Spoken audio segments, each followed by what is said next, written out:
Hi everybody, it's David Fleming here from the Toronto Realty Group, and welcome back to this week's Pick 5.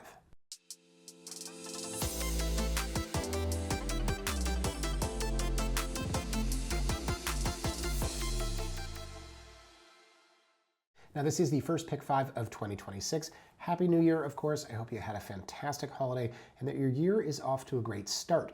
Now here in the Toronto real estate market, technically the year is off to, well, a start. But my question at this point of the year is always this. What is the inventory like and how is it being sold? Specifically, is the inventory actually new? Or are these retreads that have been picked over and kicked over many times the prior year? And for the stuff that actually is new, are we seeing offer dates? Because in 2025, as we know, we saw the all-time low number of sales. The average home price was down. Of course, this was down from 2024, down from 2023, and down from the peak in 2022. If we were to go back 4 years, easier said than done, but that was an all-time high market where every property, not just the A's and B's, but the C's, D's, and maybe even the F's too, we're listing low with offer dates and holding back and getting multiple offers. So my question at the start of every year is, what's happening with the inventory and what's happening with the sale process? So what I've done today, guys, is I've picked 5 listings, and we're in the first week of the year. So there are 5 listings that caught my eye. I didn't stick to one price point or one geographic area. I just found 5 listings that caught my eye. I picked them and I said, let's look at whether or not they're new. Let's look at whether they've been listed before. Let's look at if the prices have been reduced, if of course they're retreads, and of course for the ones that actually are new, let's see what kind of quality is and what type of offer situation we are looking at. So the first one we're going to look at here, guys, is 9 Lesmount Avenue. And the reason that I like this one, it catches my eye, is because for a 2-story semi-detached on a 25-foot lot, it's 3 bedrooms, 4 bathrooms, and it's only priced at $1,199. So I might look at that and say, okay, well, this is a quality listing, or is it? Has it come out before? Is it first time we're seeing it? Does it have an offer date? Now let's look at the photos, and they look pretty good overall. Of course, you can do a lot with staging, and you can do a lot with, a coat of paint and a few pot lights. But that's a house from the outside. Maybe it doesn't look like the sexiest house, but it is a solid brick semi that we're so accustomed to seeing in East York, in central, let's say, areas like Leaside or Davisville. This house would slide right in there. So it's not a huge house. It's probably 1,100 square feet, but it looks like a typical semi-detached where they've taken out the interior freestanding walls. Here you can see they've added a powder room. That's what that is. This wall never would have been there in the first place. And the kitchen, it's open concept. They've left one pillar, of course, to support, you don't want your house falling over, but they've taken down as many of the interior freestanding walls as they can. It's completely open concept. It's modern. And to me, it looks pretty sharp. But what's the market for this area? And I will go to the map in a moment. And does $1,199 sound too good to be true? Well, let's keep clicking here, folks. As you can see, they've done a lot of photos. There's your little breakfast area, which actually is your dining area, to be honest. A house like this, you're not going to expect in a semi, whether it's 25 feet, which is wide, or whether it's 18, either way, to have 2 eating areas, right? Your traditional dining and your breakfast nook. That's more reserved for a larger detached house. So upstairs you can see, well, pretty much all the same flooring, same white walls, staging effects. There's only so much that you can really do. And then when we expanded to, 50 photos now, you're gonna get one of this bedroom, another of this bedroom, another of this bedroom, right? Oh, it's good, it's good. It's good staging, but again, it's kind of tiresome after a while. You feel like scene one, seen them all. So there you go, basements. Okay, so we haven't boxed in our panel and we've got our bulkheads here. There's only so much you can do in a basement. I feel very defensive. I think I've said there's only so much you can do multiple times here. So overall, it's a good reno, right? Like this is what, a B- reno for a house in this area? This isn't luxury. You don't want it to be. You're not building a luxury semi in this area, but it's certainly not a crappy reno either. Outside, haven't done much. And what I'd love to see is, see this, you've got a big back door and probably a deck. Love to see that as well, but that's for the next owner of this property. So big backyard, looks like you got a mature spruce in the center of the yard. I'm no botanist. Okay, and then out front, what have you got? Staring at another building. So I will show you exactly where this is. Give me 1 second here. Lesmount, of course. Now, if you want to pull back here, we can see that when you come over the Leaside Bridge, you can go one way to Pape, the other way to Donlands. So you've got Prime Pape Villages over here. Then you're off of Donlands. It's not a bad spot. It's north of Mortimer, which is kind of different. Here we'd be in the sort of Danforth Village where you get these east-west streets like Milverton, Glebeholme, Strathmore, Springdale, etc. So you're further walk from the subway. But overall, yeah, I mean, listen, it looks pretty good to me. Is this new? Has it been listed before? What's the story? Well, guys, it's not new. In fact, it has been listed before. In fact, it has been on the market since April of last year when they came out at $999 with the offer date. So if I was doing a pick 5 on actually new listings in April of last year, well, it might have been in there. They put it at $1,249,000 after the offer date failed to materialize. And then again, they put it out at $1,249,000. Now, for some odd reason, they increased the price to $1,259,000. It sat on the market all year, and here we are now at $1,199,000. So as I said, looks really good, really polished, but the market ultimately is going to determine whether or not it's worth what they're asking. They've tried the $999 with an offer date once. They're up at $1,249,000, $1,259,000. They're now down back into what you would think is reasonable. I think it's a good house. I think it eventually will sell, but not for the list price. There's a little bit more margin to go there. So the next property, guys, we're gonna look at 6 Westminster. Now this is, from what I can tell, the hottest listing in the city. I mean, look at the feature photo, brick. That's it, right? That's how we sell real estate, brick. Then you've got this sort of, mid-century modern, Frank Lloyd Wright kind of style here. This is Westminster. This is in the heart of Roncesvalles. I'm gonna go to the map first and show you exactly where it is because this is a super popular pocket. I mean, Ronces proper, right? Here's Ronces. Oh, get out of here. And then you've got Dundas all the way to Lansdowne. But for the most part, people really want to be in between Ronces and Sororan. And this is exactly that. And this is what, 2-3 houses in from the park. So it is only, when I say only, a row house. 16 by 90, has no parking. And you're looking at this, 4 bedrooms, plus 1, 3 baths, $1,499,000. Does this have an offer date? Does this go over list? This is, as I said, one of the hottest listings in the city. It's actually funny. We've got, I think Matthew, as we speak, as I'm filming this, is going to show the house. But listen, beyond staging, what have we got here? This is an original house. You can tell these original floors, 100 years old, sanded over. You've got the original brick. That's what people kill for in this area. The rest is, I dare to say, just furniture, but it works. This is going to be a hot listing. This is a quintessential first-time buyer house in Ronces. It's 2.5 stories, as I said. Number of bedrooms, not everyone necessarily needs 4 beds, but maybe you do an office. If you wanted to turn one in a bathroom down the line, you've got the square footage for it with the extra half story. Kitchen is, it's big, it's nice. I mean, you don't have brand new counters or brand new floors, but they have done such a good job marketing this thing. It's such a good job with the staging. I might have taken that towel off. The backyard, you're not gonna have a huge spot. I think they're going upstairs first. Yeah, here we go. Runners on the stairs. Original pine floors there, you can see. I love a lot of these houses. You've got these original locks on the bedrooms with like what would be a skeleton key. So here you see the old clawfoot tub too. I don't know how practical it is, the clawfoot tubs. They're kind of neat. And there you go. You've got the Slim Jim unit here. So we'll take a look at the type of heating. It's probably a combination. Because of course it's very hard to say, you know what, I really need forced air in my home. But I'd also love a vintage home, like a Victorian, something built in the 1800s. When they didn't have forced air gas furnaces. So tough. Maybe you can find some sort of cheap and cheerful solution, some sort of compromise. We like to use that word in real estate. So continuing through, you can see this is where I would say, the magic of staging takes place. Yeah, this is how we live in the closet with a couple of hangers without shirts on them, a couple of hangers with shirts on them. And then this thing, I don't know what that is, probably came from HomeSense. Okay, so keep going up top now, and here you go. Is this a bedroom? Is this a rec room? Is it an office that you see? Right, another slimline unit. So usually you've got 2 bedrooms up at the top, the Jack and Jill, if you will. And like I said, maybe you turn one of them into a bathroom and then you make this into the master suite or not. There already are 3 bathrooms. It's pretty good. So there's one. And we're into the basement now.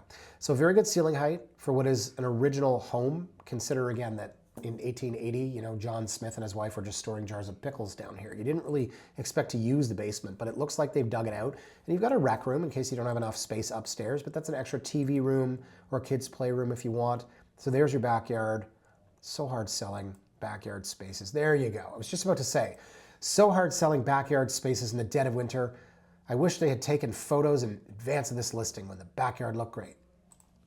There you go. That's nice. That's all you're really getting. You're not getting a huge backyard. You're not getting 2-car parking off the laneway. But you can see right here, guys, this is the draw. You're 2 houses in from the park. So I think all things considered here, the fact that you can see these guys did a massive extension. But the fact that this house is polished, is ready to go, it's move-in condition, right? It's very pretty Edwardian from the outside. There's nothing to do on it. The location right across the street from the park, I think this thing's gonna move. And I mentioned, look, heat, forced air, heat pump, electric, and gas. AC, central air and wall unit. It's a real hodgepodge. I think they've done everything that they can here, but ultimately, there's only so much you can do, I believe is the line of the day, when you've got a house that was built before some of these heating and cooling technologies came in. So has this been listed before? No, it hasn't. So we're 1 for 1, 1 for 2 so far. This is the first listing of this house. It hasn't been listed before. Does it have an offer date? Priced at $1,499? Feel like I'm in Gladiator, about to send one of the gladiators to their death, yes or no? Yes, it does have an offer date. So $1,499 with an offer date feels like a lot of money for what it is, but you can make an argument either way. Okay, on the downside, well, hey, it doesn't have parking. It's only a 16 by 90 foot lot, but on the upside, it's a 4-bedroom, it's a 2.5 story, and it's freaking gorgeous. 2 houses from the park. I think this one is going to do very well. There's already a ton of talk about it.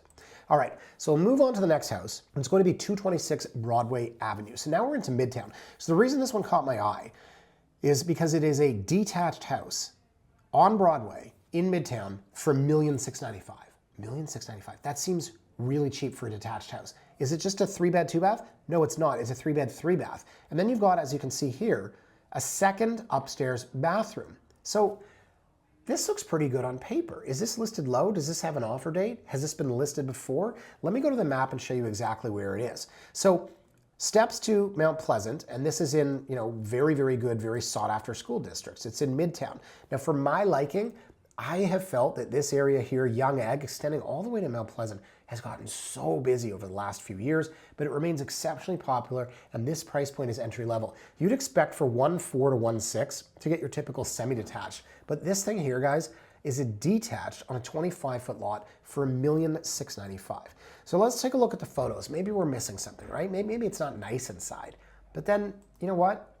It is. It's decent. It is nice inside, right? It shows well. It's not a huge house. And here's where you get into this argument of, this feels like a semi. Are you paying a premium because it doesn't share a wall? Now, I would argue that a detached is worth more, because it's worth more, right? It's chicken and egg.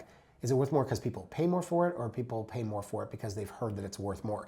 Either way, it is slightly wider than your typical semi at 25 feet. You could say that if this shared a wall, there's probably $100,000 to $150,000 discount. That's between a semi and a detached. So from what I'm seeing, it looks really good, guys. It's 3 beds, as I mentioned. It's got the 3 bathrooms. That kitchen might not have a brand new countertop, but it's got an island. It's polished. It's in good shape.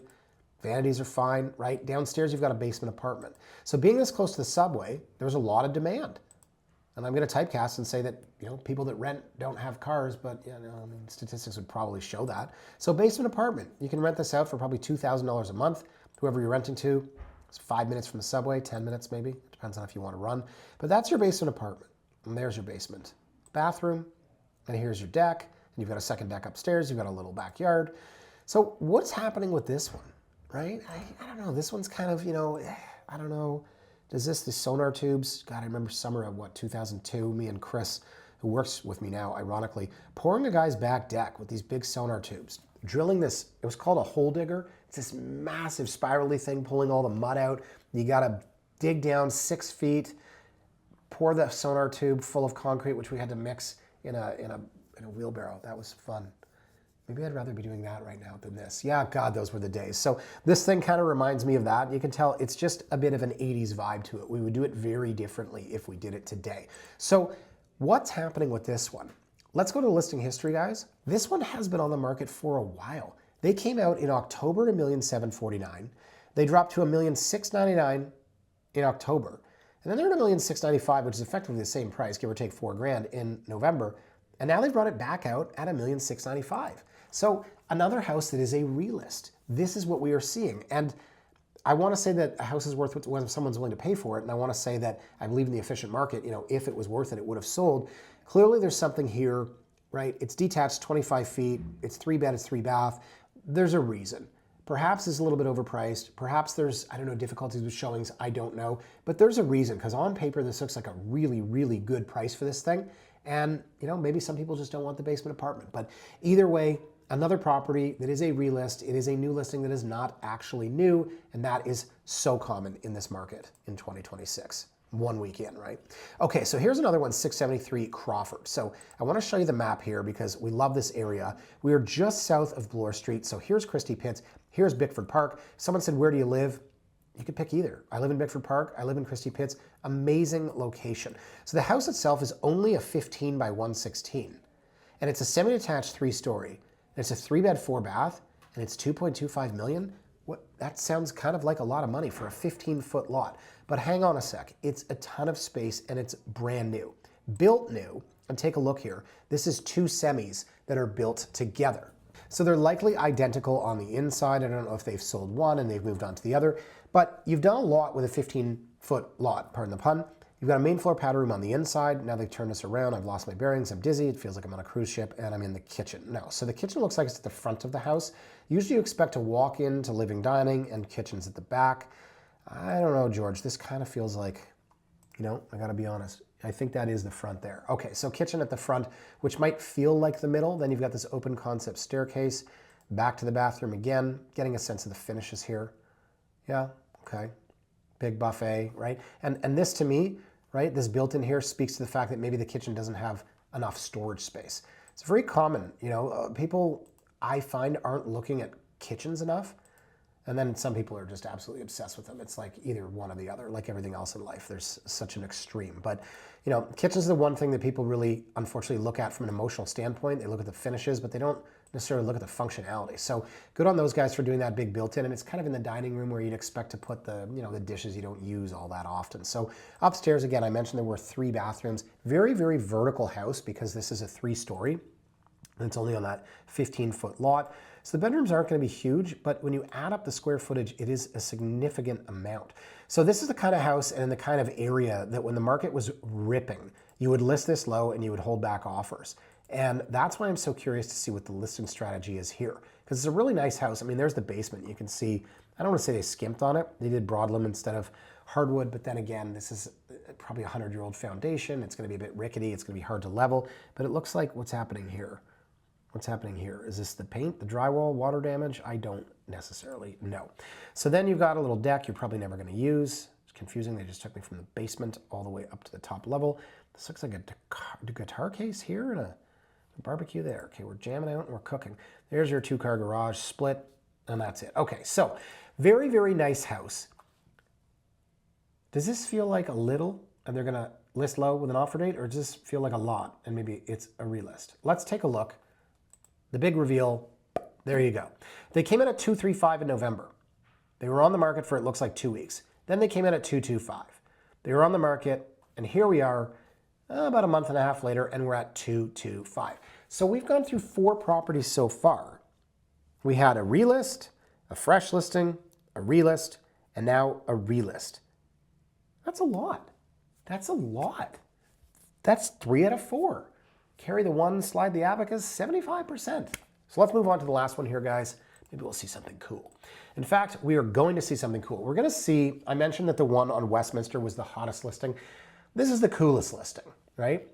This, to me, 187 Grenadier. Yeah, it's Grenadier. There's a lot of names mispronounced out in Roncesvalles. So we'll go back to Roncesvalles, where we were not too long ago, over here on Westminster. The reason I say that this is such a beautiful house, such a great house, maybe not as popular as the Westminster house. Westminster is 1.5 million. There's gonna be more buyers for that. This is exactly double, but this is the future. You buy Westminster and you live there for, I don't know, 5 years to 10 years, and then you're like, I love the area, that's our forever house.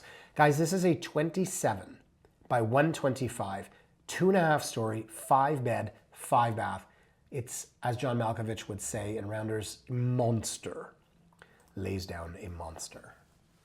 Those scenes always come up when I'm on YouTube. So it's funny because you have a mutual drive here. You would expect for that kind of money, you're getting a private. But red brick Edwardian, absolutely beautiful.